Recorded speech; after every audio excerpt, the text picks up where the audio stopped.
Bonjour à toutes et à tous, je m'appelle Lila Manoir. Je suis doctorante en 4e année dans l'équipe Santé Aircom et je suis sous la direction de Perrine Roux, qui est chef de l'équipe Santé Aircom. Je travaille sur l'accès à la prévention, au dépistage et au traitement de l'hépatite C chez les personnes qui injectent des drogues.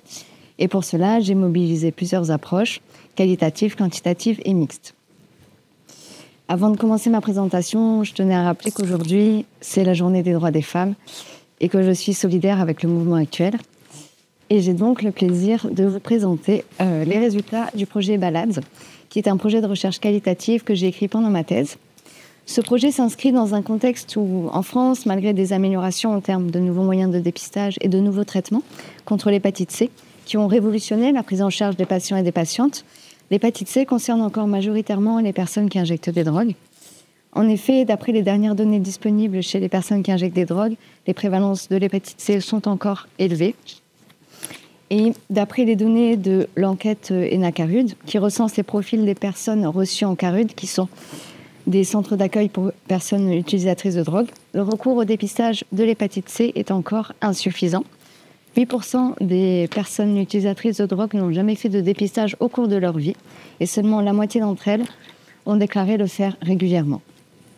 Et de même, seulement 37% des personnes qui étaient porteuses de l'hépatite C étaient traitées. Or, améliorer la cascade de soins de l'hépatite C permet à la fois de soigner les personnes et d'éviter les complications à long terme, mais aussi de freiner la chaîne de transmission de l'hépatite C. Par ailleurs, il semble important de tenir compte de la dimension du genre dans l'accès aux soins, car en effet, les femmes qui injectent des drogues ont moins accès aux structures de réduction des risques que les hommes. Elles ont aussi moins accès aux traitements contre l'hépatite C, que ce soit les nouveaux ou les anciens traitements, et font face à plus de stigmatisation que les hommes, qui est due au fait d'être une femme et d'être utilisatrice de drogue. Les barrières à l'accès au dépistage et au traitement ont déjà été documentées dans la littérature internationale, qu'elles soient individuelles ou structurelles. Et nous avons souhaité nous y intéresser dans le contexte français et en utilisant une approche intersectionnelle qui prend en compte les enjeux de genre et d'usage de drogue. J'ai donc réalisé 27 entretiens semi-directifs et ce travail a été réalisé avec Marion Aubert, qui est chargée d'études dans notre équipe. On a recruté des personnes qui étaient francophones, majeures et qui pratiquaient régulièrement l'injection. Et toute personne, peu importe son identité de genre ou son statut d'hépatite C, c'est-à-dire qu'elle ait eu ou non l'hépatite C, pouvait participer aux entretiens. Les personnes ont reçu un ticket service d'une valeur de 10 € pour leur participation. Et le recrutement s'est tenu de mars à octobre 2022 dans des structures de réduction des risques à Marseille, à savoir une association, 3 CARUD XAPA, qui sont des centres d'accueil pour usagers de drogue, et un centre d'hébergement pour femmes. Tous les entretiens ont été enregistrés et retranscrits avec l'accord des participants et des participantes, et ce projet a reçu un avis éthique favorable du C2E et de l'INSERM. Concernant les analyses, on a réalisé une analyse thématique de contenu pour identifier les thèmes principaux. Et comme je l'ai évoqué plus haut, on a utilisé une approche intersectionnelle pour analyser les entretiens. L'intersectionnalité, c'est un concept qui a été développé dans les années 80 par Kimberlé Crenshaw et qui considère que la marginalisation et la discrimination de groupes d'individus aux identités sociales multiples au regard du genre, de la race, de la classe, etc., ne peuvent se comprendre qu'en considérant l'intersection de ces identités et non pas en les considérant comme des catégories séparées. Et donc, pour nos analyses, l'intersectionnalité concerne les enjeux de genre et d'usage de drogue. De plus, on a utilisé le modèle socio-écologique de la santé pour classer les barrières et les leviers afin d'avoir une vision globale de l'accès aux soins. Ce modèle comporte 5 niveaux. Donc, le niveau individuel, c'est-à-dire les connaissances, les attitudes des personnes. Le niveau interpersonnel, donc les relations avec la famille, les amis, les pairs. Le niveau institutionnel, c'est-à-dire les caractéristiques organisationnelles des institutions. Le niveau communauté, c'est-à-dire les interactions entre les différentes organisations. Et le niveau politique publique, donc tout ce qui est législation et politique nationale. On va maintenant passer aux résultats. Donc, parmi les personnes qui ont participé aux entretiens, il y avait 14 femmes et 13 hommes qui étaient tous cisgenres. L'âge médian était de 43 ans. 12 personnes sur 27 avaient un logement précaire, voire très précaire. Les produits les plus injectés étaient la cocaïne, qui concernait 16 personnes sur 27, suivi de la Ritaline, du Skenan, du Subutex. Concernant le statut sérologique de l'hépatite C, 2 personnes avaient une hépatite au moment de l'entretien, dont une qui avait eu une réinfection. 16 personnes étaient guéries, dont 3 personnes qui avaient eu des réinfections et 9 personnes n'avaient jamais eu d'hépatite. Et concernant les traitements, 7 personnes avaient eu des guérisons spontanées, donc l'hépatite C qui s'est guérie toute seule. 2 n'avaient pas de traitement. 10 avaient été traités par interféron et 5 par antiviraux à action directe. Donc, qui sont les nouveaux traitements pour éliminer l'hépatite C, en sachant qu'une même personne a pu avoir soit un échec de traitement ou des réinfections, et donc a pu avoir plusieurs types de traitements. Donc, concernant les barrières et les leviers à l'accès à la prévention, dépistage et traitement de l'hépatite C, ils ont été classés en 3 niveaux, car on a sélectionné uniquement les résultats dans lesquels la dimension de l'intersectionnalité était présente, donc usage de drogue et genre. En tout cas pour cette présentation d'aujourd'hui. Donc, les résultats sont là. Et ce que je vais faire, c'est que je vais vous présenter les barrières et en regard de ces barrières, les leviers pour chaque niveau. Et ces résultats seront illustrés par des extraits d'entretien qui seront lus par Marion Aubert qui a participé à ce travail. Donc, je vais commencer. Alors, au niveau individuel, on a identifié l'autostigmatisation en lien avec l'usage de drogue par injection, qui concernait la quasi-totalité des personnes interrogées, hommes et femmes. L'autostigmatisation se définit comme l'intégration des stéréotypes négatifs à sa propre personne, et c'est un effet direct de la stigmatisation, ce qui va avoir des incidences négatives sur l'estime de soi. Mais j'essaie de faire des efforts, et déjà j'ai évolué, et j'étais vraiment une droguée. J'étais lamentable, j'avais aucune limite. J'étais un déchet. Femme, 48 ans, hépatite C, guérie. Mais ça va également avoir des conséquences sur le sentiment d'efficacité personnelle et il sera plus compliqué pour les personnes d'entreprendre une démarche de soins, notamment dans le cadre d'un traitement de l'hépatite C, mais pas que. Bien sûr, ils m'en ont parlé, du traitement VHC. Mais on va dire que le toxico que je suis est plutôt allé faire la manche qu'aller se faire soigner. Homme, 26 ans, hépatite C actuelle. De plus, les femmes qui injectent des drogues de par l'intersection de leur identité de genre et de personnes consommatrices de drogue par injection vont expérimenter une autre forme d'autostigmatisation en lien avec les questions de maternité et de travail du sexe. L'intégration de ces stéréotypes va avoir une incidence négative sur l'estime de soi des femmes et donc sur la capacité à s'engager dans une démarche de soins. J'ai déjà ressenti ce regard sociétal sur moi comme étant le rebut de la société. J'ai absolument pas envie à nouveau d'intégrer. Tu sais, à force, tu intègres ces images-là. Femme, 51 ans, hépatite C, guérie.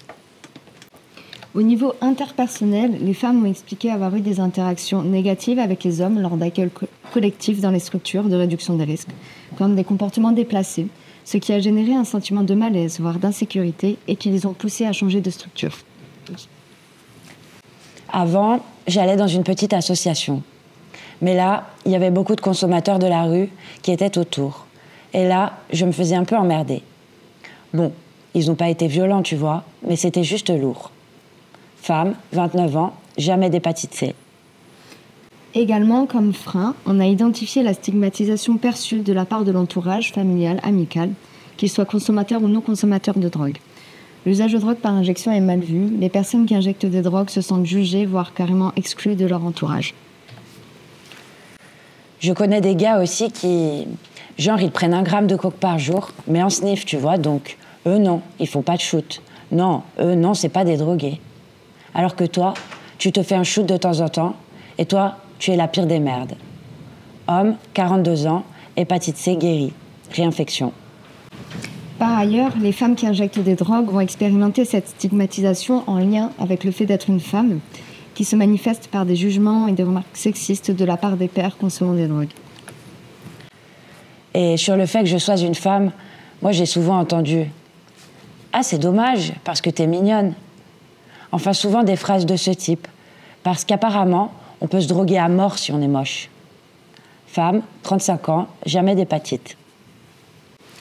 Pour finir, sur les violences basées sur le genre, la moitié des femmes a rapporté des faits de violences physiques, psychologiques, économiques et sexuelles au cours de la vie, notamment dans le cadre du couple et notamment dans le cadre d'un couple hétérosexuel. Ces violences ne sont pas spécifiques au milieu de la consommation de drogue, mais en revanche, elles y sont également présentes. Dans le cadre du couple, les femmes ont dénoncé des situations où leur partenaire s'octroyait le droit de contrôler leur consommation alors que lui-même consommait par injection. C'est parce qu'il ne le savait pas. Jusqu'au moment où j'ai pas pu faire autrement, à cause de la coke, qui est très compulsive.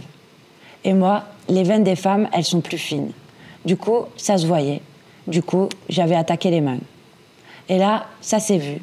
Et là, il a été furieux. Et du coup, j'ai arrêté un peu de m'injecter parce que mon ex m'avait dit « Hors de question, tu arrêtes tout de suite. » Femme, 51 ans, hépatite C guérie. En réaction à ces situations, certaines femmes ont décidé de consommer en cachette, sans le dire à leur partenaire afin de se préserver. Toutefois, cacher ces consommations peut amener à des prises de risques, car on ne peut pas bénéficier de conseils adaptés, comme en témoigne une femme. Et je sais que mon amoureux de l'époque, il a remarqué le point d'injection, il m'a dit « Non mais là, tu fais n'importe quoi. » Voilà, ça a été une très grosse dispute. Il ne voulait pas que j'injecte. Voilà, ça a été... Bon, finalement... À force de me charcuter, il m'a montré comment on fait bien, et voilà. Femme, 37 ans, jamais d'hépatite C. Des femmes nous ont décrit des situations plus complexes avec des parcours marqués par des violences multiples exercées par leur conjoint ou leur ancien conjoint. Ces violences ont eu des répercussions sur leur vie, au point de leur faire perdre confiance en elles et de les isoler, en plus des séquelles physiques et psychologiques. Il se doutait, il voyait mon comportement, que je baissais la tête, tout ça. J'avais perdu confiance en moi. Je ne parlais même pas. Ah ouais, c'est un truc de malade. La personne, elle perd confiance en elle. Toute la misère du monde. Je ne pouvais pas regarder les gens. Femme, 50 ans, hépatite C guérie, réinfection. En parallèle de ces barrières, un des leviers identifiés chez les femmes spécifiquement était l'autonomisation dans leur pratique d'injection. Certaines femmes ont fait leur première injection totalement seules, alors qu'aucun homme n'a rapporté l'avoir fait dans les entretiens. Ceci est une façon de répondre et de se protéger des rapports de domination et de s'affranchir d'une dépendance à l'autre, notamment des hommes dans le cadre d'un couple. Mais moi, je voulais tout de suite le faire toute seule. Je voulais apprendre. Je ne voulais pas être dépendante des hommes. Tu sais, il y avait beaucoup de femmes qui... Et j'avais remarqué, il y avait beaucoup de femmes qui se faisaient injecter par leurs potes, leurs petites amies. Femme, 51 ans, hépatite C guérie. Concernant les femmes qui ont été initiées par un ou une paire, elles ont par la suite appris à s'injecter seules, également dans ce but de ne pas dépendre d'une tierce personne, notamment d'un conjoint. D'ailleurs, toutes les femmes que j'ai rencontrées s'injectaient elles-mêmes. Il y avait une personne qui venait me voir tous les jours, plusieurs fois par jour, et qui me le faisait. Jusqu'à ce que je le fasse seule. J'ai pas eu le choix. Je pouvais pas non plus tout le temps courir après la personne qui me le faisait. Et donc, j'ai essayé une fois. Et puis, j'ai réussi. Femme, 32 ans, jamais d'hépatite C. S'autonomiser dans sa pratique d'injection peut également être perçu comme un moyen de se protéger des risques infectieux en privilégiant un apprentissage des gestes, l'utilisation de matériel stérile et une gestion de sa propre consommation. Concernant les barrières au niveau institutionnel, les personnes ont exprimé certaines difficultés à accéder aux structures de réduction des risques, des horaires d'ouverture pas adaptés et des dysfonctionnements des automates distributeurs de seringues présents à Marseille. Ouais, l'injection, c'est que des fois la nuit, où il y a des heures comme ça, ou le dimanche, c'est dur de trouver des seringues et tout. Moi, ça m'est déjà arrivé à l'époque de ramasser des seringues et tout. Homme, 42 ans, hépatite C, guéri. De plus, certaines femmes ont jugé les structures comme n'étant pas assez accueillantes au regard de précédentes expériences les ayant poussées à fuir ces centres. Voilà, moi, quand mon traitement de méta a été initié, je me suis arrangée pour que le XAPA fasse un faux, comme quoi j'étais allée là-bas, et qu'avec la connivence du médecin généraliste. Mais j'ai jamais foutu les pieds au XAPA pour l'initiation de ce traitement de substitution, quoi. Il était hors de question pour moi d'aller... Je ne sais pas comment t'expliquer. Femme, 51 ans, hépatite C guérie. Un autre frein est la stigmatisation liée à l'injection et la discrimination vécue auprès des professionnels de santé qui ont été rapportées par les hommes et par les femmes. Face aux attitudes dénigrantes de certains professionnels, certaines personnes ont adopté des stratégies telles que ne pas révéler leur pratique d'injection. Sur la discrimination par rapport à l'injection de ma première médecin généraliste qui me prescrivait le Subutex, oui, que j'ai voulu lui dire que je m'injectais le Sub, justement. J'ai voulu être honnête et avoir une relation honnête, justement, avec ma médecin. Et du coup, elle voulait me punir avec le traitement en ne me le prescrivant pas. En me disant que si je continuais à me l'injecter, elle ne me le prescrirait pas. Du coup, après, je lui mentais. Femme, 35 ans, jamais d'hépatite C. Ceci constitue une perte de chance car la peur de subir à nouveau un mauvais traitement en lien avec leur pratique les empêche d'avoir des réponses adaptées à leurs besoins, telles que la réalisation d'un dépistage, mais même avoir un traitement de substitution adapté. Certaines personnes ont même décidé d'éviter le médecin pour ne pas avoir à subir à nouveau ce genre d'expérience. Spécifiquement pour les femmes, elles expérimentent une stigmatisation à la croisée du genre et de l'usage de drogue par injection, qui n'a pas été retrouvée chez les hommes. Cette stigmatisation se manifeste par des attitudes discriminantes et méprisantes des professionnels en rapport avec les stéréotypes pesant sur la femme qui utilise des drogues, qui serait forcément ou une prostituée ou une mauvaise mère. Une femme nous racontait avoir été confrontée à un refus radical de prise en charge pour sa grossesse, sur le fait qu'elle était sous traitement de substitution. Et elle a donc dû se débrouiller seule pour trouver d'autres professionnels pour la prendre en charge. Alors que je suis allée dans une autre asso, je sais même plus ce que c'était. Une PMI, je crois. Et en gros, sur mon dossier, ils ont marqué méthadone. En rouge, en gros. Ça m'a saoulée. Et d'ailleurs, elle m'a fait une réflexion. Ah ben non, moi je traite pas de ça ici, hein. Du coup, elle m'a dit d'aller voir ailleurs. Et donc, c'est moi qui ai fait les recherches et qui suis allée au centre X.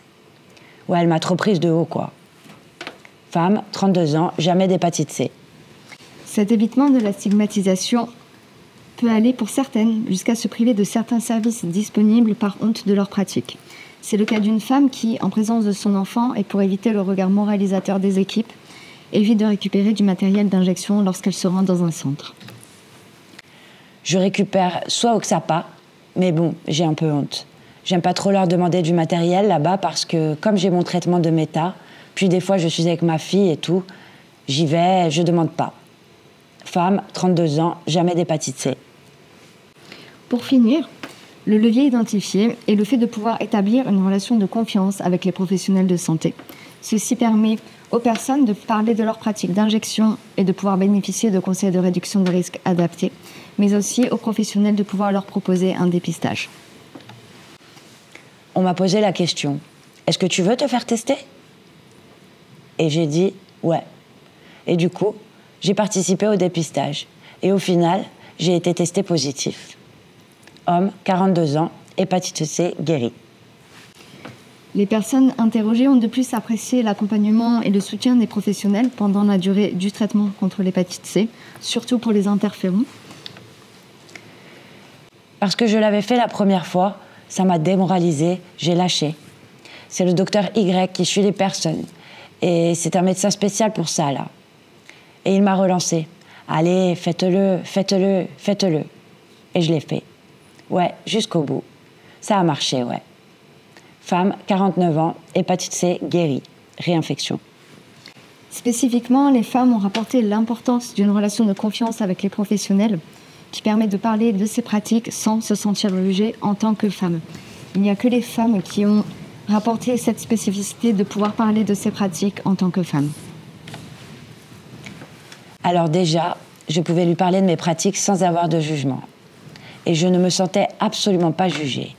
Ni dans le truc de drogue, quoi, ni en tant que femme, c'est-à-dire avec cette image. Femme, 51 ans, hépatite C, guérie. Pour conclure, avoir utilisé une méthodologie qualitative nous a permis de recueillir le vécu spécifique des personnes et de prendre en compte leurs paroles et leur expérience, et notamment la parole des femmes qui sont souvent invisibilisées dans la plupart des études qui concernent la RDR drogue, la réduction des risques de drogue.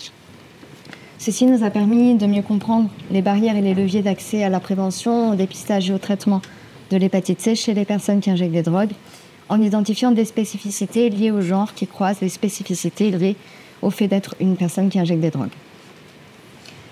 On a obtenu des résultats originaux en ce qui concerne le fait que les femmes s'autonomisent dans leur pratique d'injection, ce qui peut être perçu comme un moyen de se protéger des risques infectieux en privilégiant un apprentissage des gestes, l'utilisation de matériel stérile, mais aussi une gestion de sa propre consommation.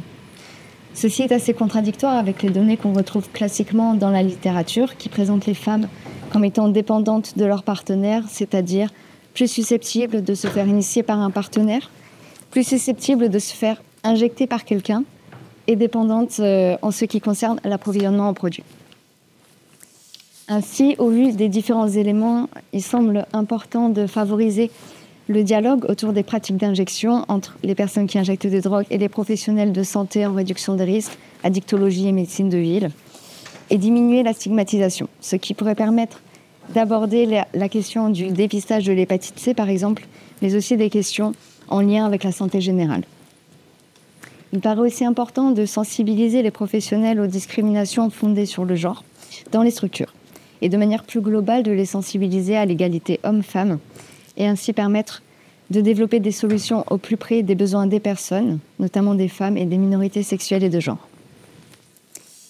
Et pour finir, il semble important d'adapter les services aux besoins spécifiques des femmes en proposant par exemple des structures réservées aux femmes ou alors des espaces réservés aux femmes ou en mixité choisie pour inclure les minorités sexuelles et de genre dans les structures, avec des espaces de discussion autour de thématiques par exemple en santé sexuelle qui pourraient permettre à ces femmes de venir plus facilement dans les structures.